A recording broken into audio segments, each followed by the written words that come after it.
নমস্কাৰ এই মুহূৰ্তত আহি পৰিছে আপোনালোকৰ বাবে ৰাতিপুৱাৰ কেইবাটাও গুৰুত্বপূৰ্ণ খবৰ আৰু এনে ধৰণৰ খবৰসমূহ নিতৌ চাবৰ কাৰণে আমাৰ চেনেলটো সাবস্ক্ৰাইব কৰাৰ লগতে ভিডিঅ'টোত এটা লাইক কৰি দিব তেন্তে আহক বন্ধু বান্ধৱীসকল আজিৰ খবৰ কেইটা আৰম্ভ কৰক ৰিনিকি ভূঞা শৰ্মাৰ নাম শুনিলে অসমীয়া মানুহে ভয় কৰিবলৈ আৰম্ভ কৰিছে এইদৰে এবাৰ মন্তব্য কৰা পৰিলক্ষিত হৈছে অখিল গগৈৰ সোমবাৰে ডিব্ৰুগড়ত অনুষ্ঠিত হোৱা এক দলীয় সভাত অংশ লৈ বিধায়ক অখিল গগৈয়ে কয় যে মুখ্যমন্ত্ৰীৰ পত্নীয়ে অসমৰ বিভিন্ন ঠাইত যি ধৰণে মাটি দখল কৰিবলৈ লৈছে মাটি কিনিবলৈ লৈছে তাক লৈ অসমীয়া মানুহ আজি সংঘটিত সুৰক্ষিত নহয় নেকি এতিয়া মুখ্যমন্ত্ৰীৰ পত্নী ৰিনিকি ভূঞা শৰ্মা আৰু প্ৰাইড ইষ্ট এণ্টাৰটেইনমেণ্ট নাম শুনিলেই অসমীয়া মানুহে ভয় কৰিবলৈ আৰম্ভ কৰা এটা পৰিৱেশ সৃষ্টি হৈছে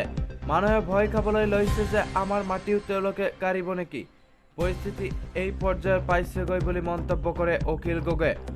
উল্লেখ্য যে মুখ্যমন্ত্ৰী পৰিয়ালৰ বিৰুদ্ধে উত্থাপিত হোৱা ভূমি বিতৰ্কক লৈ যোৱা বিধানসভাৰ শৰৎকালীন অধিৱেশনৰ সৰব হৈছিল অখিল গগৈ মুখ্যমন্ত্ৰীগৰাকীয়ে সমগ্ৰ বিষয়টোক লৈ আজি পৰ্যন্ত কোনো ধৰণৰ প্ৰতিক্ৰিয়া প্ৰকাশ নকৰিলেও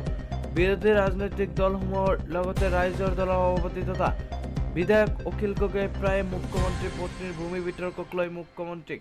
তীব্ৰ সমালোচনা কৰি আহিছে ইফালে অসমক সম্পূৰ্ণৰূপে দিল্লীৰ ওচৰ বিজেপি চৰকাৰে বিক্ৰী কৰি দিয়াৰ নিচিনা কৰিছে বুলি তীব্ৰ সমালোচনা কৰে ৰাইজৰ দলৰ সভাপতিগৰাকীয়ে অসমীয়া জাতিৰ বিৰুদ্ধে বিজেপি চৰকাৰ অৱস্থান লৈছে গতিকে বিজেপিক পৰৱৰ্তী কৰিবই লাগিব বুলি মন্তব্য কৰে অখিল গগৈয়ে লগতে অখিল গগৈয়ে কয় যে বিজেপি চৰকাৰৰ দিনত মূল্য বৃদ্ধি যি সাংঘাতিক পৰিমাণ বৃদ্ধি পাইছে সেইটো কেতিয়াও সহ্য কৰিব পৰা বস্তু নহয় ব্যাপক ৰূপত বৃদ্ধি পোৱা মূল্য বৃদ্ধিৰ বিৰুদ্ধে অসমৰ মানুহ ভাৰতৰ মানুহ ক্ষুণ্ণ হৈ পৰিছে গতিকে বিজেপিক পৰাভূত কৰিবই লাগিব বিজেপিৰ এফালৰ পৰা আমাৰ দেশৰ সম্পদ লুণ্ঠন কৰিছে আৰু এফালৰ পৰা কৰ্পোৰেট বিলাকক বিক্ৰী কৰি দিছে প্ৰত্যেক ক্ষেত্ৰত বিজেপিয়ে সম্পদসমূহৰ ব্যক্তিগতকৰণ কৰিছে আৰু ইয়াৰ বিৰুদ্ধে আমি একেলগ হ'ব লাগিব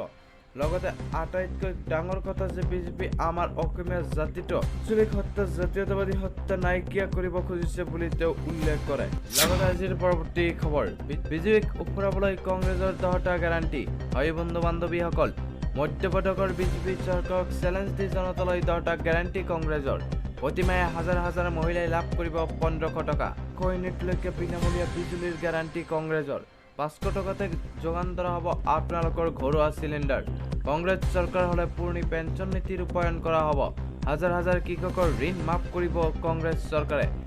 খেতিত প্ৰয়োজনীয় জলসিঞ্চনৰ বিদ্যুৎ মাচুলৰ ক্ষেত্ৰত ৰেহাই দিব চৰকাৰে অবিচিসকলৰ বাবে 27% সংৰক্ষিত ব্যৱস্থা কৰাৰ গ্যাৰাণ্টি কৃষকৰ ঘৰত বিনামূলীয়া বিজুলী যোগান ধৰিব কংগ্ৰেছে কৃষকৰ ওপৰত থকা সকলৰ মুখ মৰ্যাদা প্ৰত্যাহাৰ কৰা হ'ব।